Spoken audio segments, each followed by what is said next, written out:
Hi guys, Thomas here, your real estate resource in Toronto.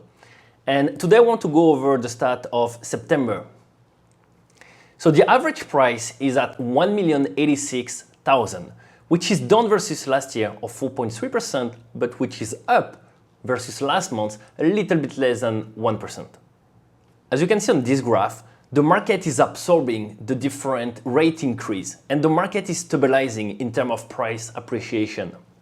If we look at the different segment of housing type, we're seeing that the condo market is holding better than the detached, semi, and townhomes. As you can see, the condo segment is doing way better than the other category. Two reasons explain that: the immigration and the back to work movement. Both of them make urban center more appealing. When we look at the overall activity, we are a little bit above 5,000 transactions for this month, which is 44% less than last year. As you can see on this graph, the number of transactions is around 5,000 for the month of September, which is 44% less than last year. What's very interesting in today's market is that despite the different rate increase, the market is absorbing them and the prices are still going up.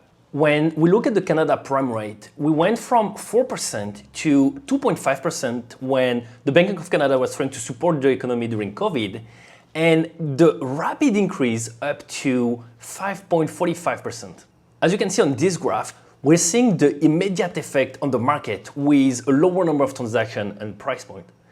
But despite that, in September, after another increase of 0.75%, the market is still not going down in price versus the previous month. So we're seeing the market really absorbing all this increase and stabilizing. The sales to the listing ratio is down from 74% to 41%.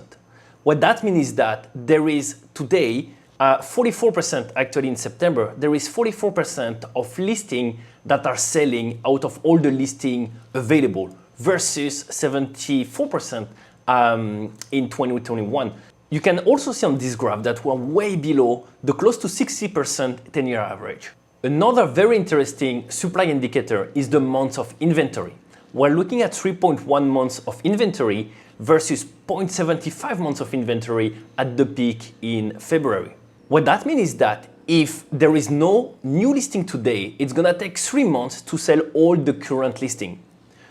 The way to interpret that is a balanced market is between 3 to 6 months of inventory.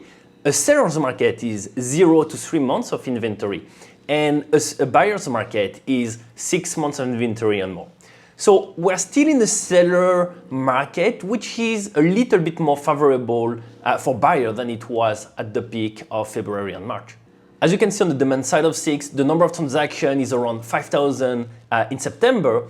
And as you can see, it's way below the 20 years average of 7,000 per month. So there is less buyer on the market, but there is also less seller, and there is therefore less transaction happening.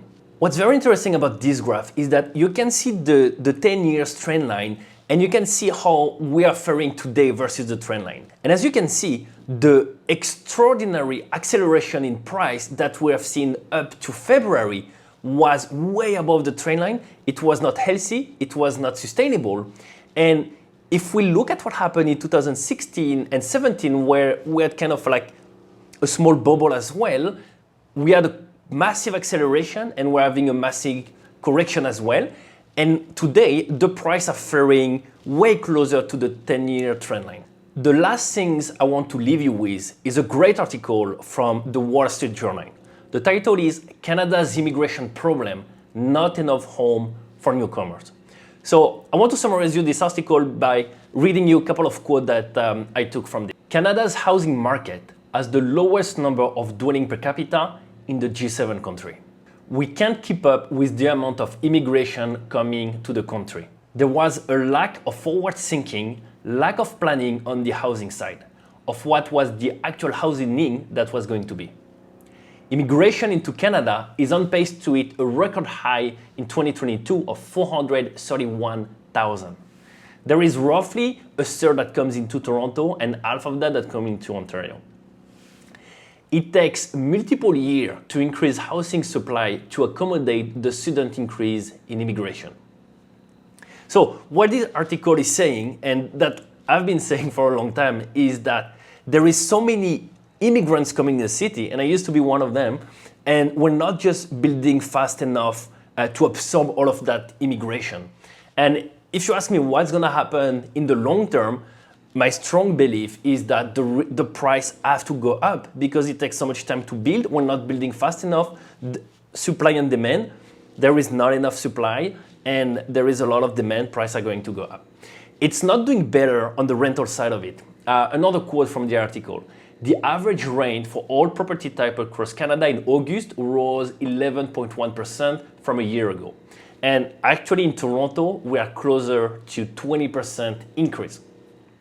So I hope you find that useful. If you have any question, feel free to book a call with me. I'll put the link of my calendar in the description. Thank you so much guys for watching and have a great day. Take care.